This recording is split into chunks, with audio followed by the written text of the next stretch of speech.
Avant ça, tu sais que tu retrouves sur Archimède tous les cours de ton année expliqués et détaillés en vidéo que tu peux également télécharger en PDF sur ton ordinateur ou imprimer. Tu retrouves également toutes les méthodes de tous les chapitres expliquées étape par étape que tu peux également imprimer.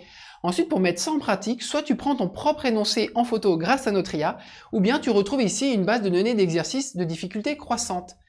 Et sur chaque exercice, si tu as besoin, Archimède t'explique tout le raisonnement que tu dois avoir pour être capable de faire n'importe quel autre exercice. Ensuite, tu corriges tes résultats, tu apprends à bien rédiger et tu gagnes plein de points pour suivre ton évolution. Hello tout le monde, je suis très content de vous retrouver aujourd'hui. Je vais t'expliquer dans cette vidéo tout ce que tu dois savoir et comprendre sur ton chapitre des puissances. Si tu souhaites juste rafraîchir les idées, tu peux aller voir le résumé de ce cours que je fais à la fin de cette vidéo. Présentation du cours sur les puissances, c'est parti! Alors ce cours se découpe en trois grandes parties. D'abord, on va revenir sur la définition d'une puissance, et puis enfin, on verra les propriétés calculatoires, et puis une dernière partie pour nous rappeler qu'il y a certaines priorités à respecter lorsqu'on effectuera les calculs. Globalement, ce chapitre n'est pas compliqué à apprendre par cœur, et vraiment, il faut apprendre par cœur, évidemment la définition, mais qui est assez logique, mais surtout les propriétés, et surtout ne pas s'arrêter à cela, parce qu'il y a un gap énorme entre « je connais mon cours par cœur » et je suis capable de l'appliquer, de reconnaître les propriétés en exercice. Donc dans ce chapitre, tu dois vraiment pratiquer, pratiquer et pratiquer. Tout d'abord, la définition d'une puissance. Eh bien, la puissance, c'est quelque chose pour les flemmards. C'est juste un raccourci d'écriture qu'on a inventé. Au lieu d'écrire A fois A fois A fois A, eh bien, on s'est dit on va inventer une représentation. Et cette représentation, c'est le fait d'écrire A puissance avec un petit n à l'exposant qui nous dit combien de fois A est multiplié par lui-même. Il n'est pas multiplié par n, il est multiplié par lui-même. Un petit exemple, 3 puissance 5, ça veut dire que 3 est multiplié par 3, est multiplié par 3, et ceci 5 fois. Ok, ne confond encore une fois pas du tout 3 fois 5. Ici c'est 3 fois 3 fois 3 fois lui-même, donc 5 fois. Et ça fait 243. Alors un petit peu de vocabulaire. A puissance n se dit A puissance n ou A exposant n. A avec un 2 se lit A au carré, pareil pour A au cube. Je te donne un petit conseil. Il est très important que tu connaisses tes carrés par cœur de 1 à 20. Alors ça peut paraître impressionnant, mais en réalité, tu connais déjà tous tes carrés de 1 à 10, puisque c'est dans tes tables de multiplication. 5 au carré, 6 fois 6, 7 fois 7, etc.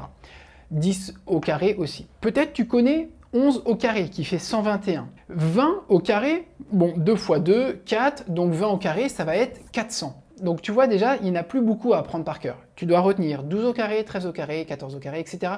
jusqu'à 19 au carré.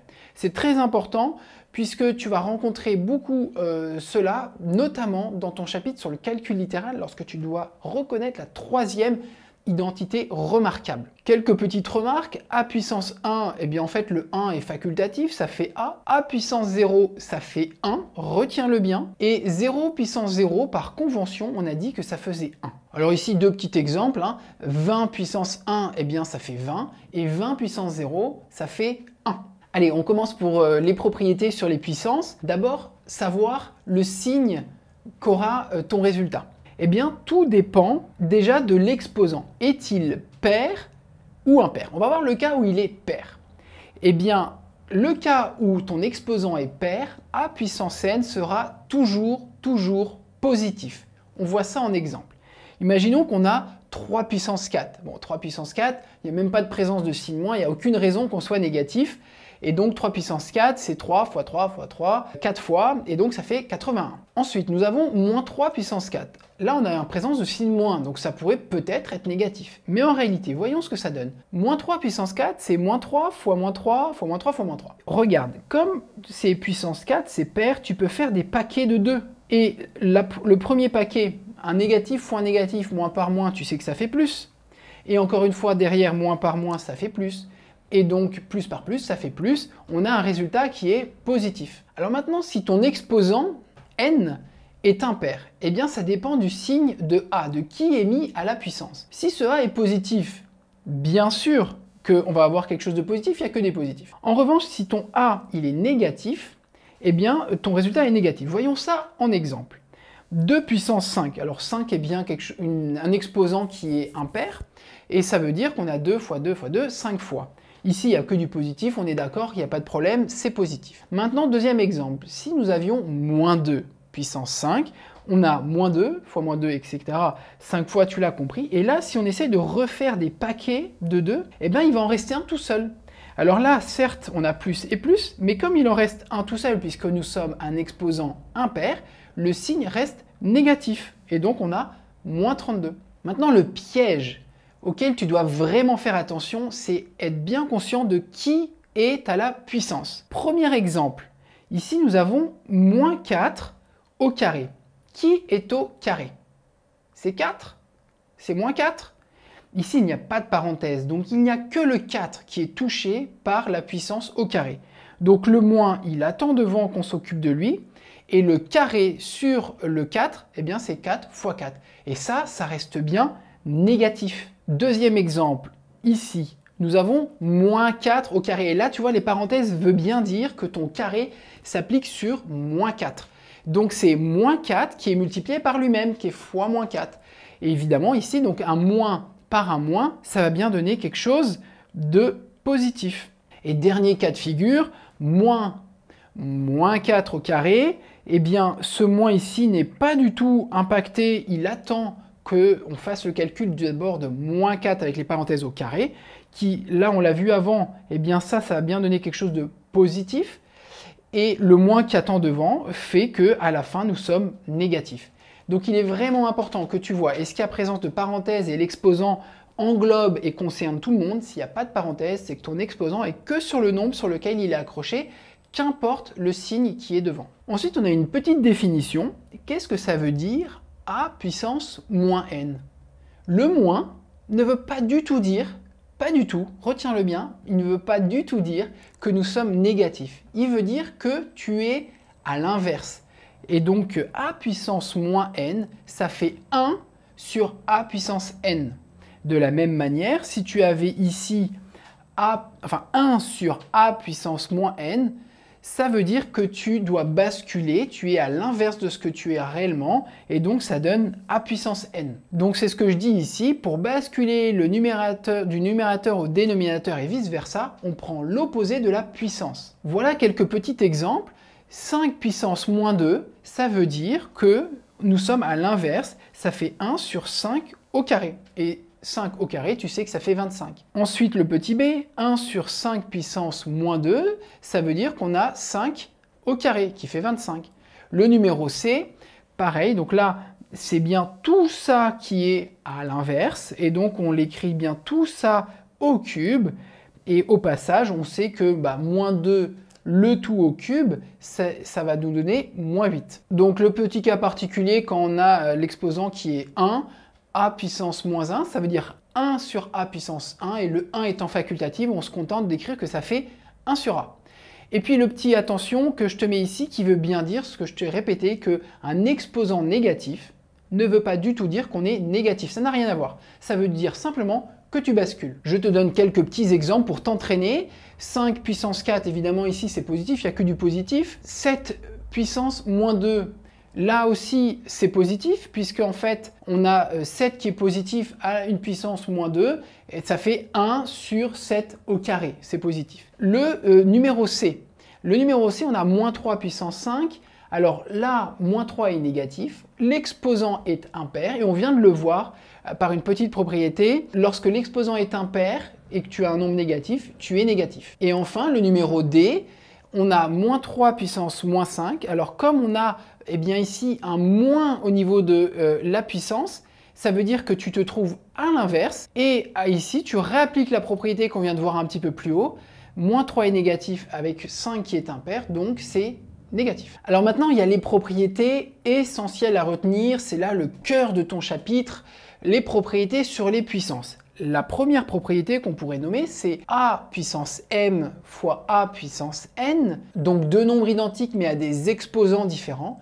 Eh bien, on peut additionner ces exposants. Si la démonstration t'intéresse, elle repose sur le fait que a puissance m, c'est a fois m fois, et puis après on multiplie par a puissance n, qui est a fois n fois. Donc au total, eh bien a il est multiplié m fois et n fois, donc finalement si on fait la somme, il est multiplié m plus n fois. La deuxième propriété, c'est toujours deux nombres identiques, A et A, hein, ils sont pareils, mais ils sont à des exposants différents et sous forme d'un quotient. Et bien ça vaut A puissance m moins n. Encore une fois, la démonstration, elle est sur le même principe, hein, que tu vas avoir un quotient avec A qui est multiplié m fois par lui-même et n fois par lui-même, ben là tu as des simplifications qui vont s'opérer entre ton numérateur et ton dénominateur. Finalement, il reste la différence m moins n. Maintenant, on va passer à un deuxième bloc de propriétés. Tu as maintenant deux nombres différents. On va l'appeler A et B. Mais ils sont à la même puissance cette fois-ci. Donc, qu'est-ce que ça donne A puissance n fois B puissance n? Eh bien, on peut regrouper, regroupement, sous la même puissance. Donc, ça fait A fois B sous la même puissance n. Enfin, A puissance n sur B puissance n, eh bien là, on regroupe aussi sous la forme d'une seule et même puissance, puisqu'il s'agit de la même puissance n. Et dernière propriété, puissance de puissance, tu vois, A puissance m puissance n, eh bien ça fait un produit des exposants, m fois n. Pour résumer, on a trois grandes parties de propriétés. La première, c'est des nombres identiques mais à des exposants différents. Le deuxième bloc, c'est des nombres différents mais à la même puissance. Et enfin, une puissance de puissance. Tu remarqueras qu'il n'existe aucune propriété si tu as des nombres différents et des exposants différents. Deuxième source d'erreur classique, c'est apprendre que de la gauche vers la droite, comme elles sont écrites ici. Tu dois être habitué à les apprendre dans les deux sens, c'est une égalité. Donc, tu dois être capable de reconnaître, évidemment, si tu as une structure comme ça, comment on passe vers la droite. Mais si tu as une structure vers la droite, comment tu l'écris vers la gauche. Et enfin, troisième et dernière source d'erreur très classique, il n'y a aucune propriété avec des additions, des sommes et des différences. Aucune. On a soit des produits, soit des quotients, produit ou quotient, ou puissance de puissance. Tu verras dans ce cas-là comment on traite lorsqu'il y a une addition dans les méthodes. Allez, ici, on va passer pêle-mêle plein de petits exemples pour mettre ça en pratique. Le premier, c'est 2 puissance 7 fois 2 au cube. Là, on reconnaît qu'on a deux fois les mêmes nombres, c'est le 2. À des exposants différents, on additionne les exposants. Numéro B, là aussi, on a le même nombre, 3 puissance moins 5 fois 3 puissance 8, donc c'est A puissance m fois A puissance n, on fait l'addition des exposants. Et donc ça nous fait 3 puissance moins 5 plus 8. Ici, c'est encore une fois des nombres identiques, mais sous forme d'un quotient, et donc on fait la différence des exposants. Pareil pour ici, 3 puissance moins 5 sur 3 puissance 8, on va faire moins 5, moins 8. Voilà, c'est ce que je donne ici. Ici, on reconnaît qu'on a une puissance de puissance. C'est très simple, produit des exposants. Qu'est-ce qu'on a ici? Ici, on a encore une fois une puissance de puissance. On fait le produit des exposants, donc ça va donner moins 5 fois 8. Là, on a cette fois-ci des nombres différents. Tiens, ah, mais ça va, ils sont à la même puissance. On regroupe donc sous la même puissance. Ça fait 2 fois 3, le tout puissance 5. Ici, on a des nombres différents, 8 et 7, mais ils sont à la même puissance. On regroupe, là aussi, 8 fois 7, puissance moins 4. Si tu veux, tu pourras passer à l'inverse puisque ton exposant est négatif. On a vu la propriété au-dessus. Ici, nous avons des nombres différents sous forme d'un quotient, mais avec le même exposant. On regroupe ce quotient à la même puissance. Et là, pareil, on a deux nombres différents, mais qui sont tous les deux à la puissance moins 2. On regroupe ça, puissance moins 2. Enfin, dernière partie sur ce chapitre, en l'absence de parenthèse, le calcul de puissance s'effectue avant toutes les autres opérations que tu connais. Alors, qu'est-ce que cela donne sur un petit exemple? Alors, je t'en ai fait deux. Ici, tu vas commencer par en effet calculer 3 au carré, moins 5 fois 3 puissance 5, donc 3 puissance 5, tu calcules combien ça fait. Tu fais ensuite le produit qui est prioritaire, 5 fois le 3 puissance 5, et enfin tu feras ta différence. Sur l'exemple B, découvrons ce que nous avons. Là aussi, nous avons donc des puissances, et puis ici des puissances. Je t'invite à les calculer dans un premier temps, puis à transformer ta division en multipliant donc par l'inverse, et à faire toujours des simplifications d'abord, avant de chercher à calculer, ça sera plus simple. Tu finiras par ta différence en mettant tes deux fractions au même dénominateur. C'est la fin de ce chapitre, on le résume. Nous avons d'abord revu la définition d'une puissance qui est simplement un raccourci d'écriture pour dire qu'un nombre est multiplié par lui-même. Et combien de fois est-il multiplié par lui-même? Eh bien, n fois. Un petit peu de vocabulaire, A carré, A cube, quelques propriétés, A puissance 1, bah c'est facultatif, ça fait juste A puissance 0, ça fait 1, et par convention, 0 puissance 0, ça fait 1. Et ensuite, on a commencé notre flot de propriétés. Les deux premières propriétés, c'est une histoire de signe.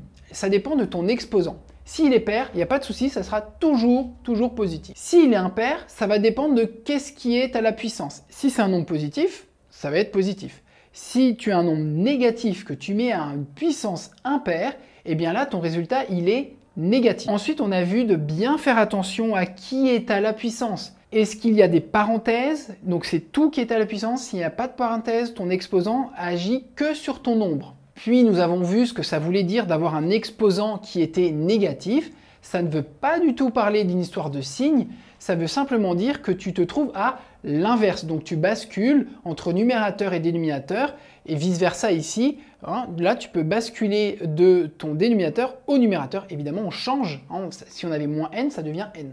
Et enfin, les 5 propriétés, donc 3 blocs. Le premier, c'est des nombres identiques à des exposants différents et on additionne ou on soustrait. Le deuxième bloc, ce sont des nombres différents à des exposants identiques. Dans ce cas-là, on regroupe. Et enfin, dernier bloc, puissance de puissance, c'est le produit des exposants. Alors vraiment, retiens-le, il n'y a aucune règle si tu as des nombres différents et des exposants différents. Il n'y a aucune règle si tu as des additions ou des soustractions. Il faut que tu ailles voir en méthode comment est-ce qu'on fait. Et enfin, il faut vraiment t'habituer à retenir ces propriétés dans les deux sens. Enfin, les priorités sur les opérations, ça ne vous pose en général pas de problème.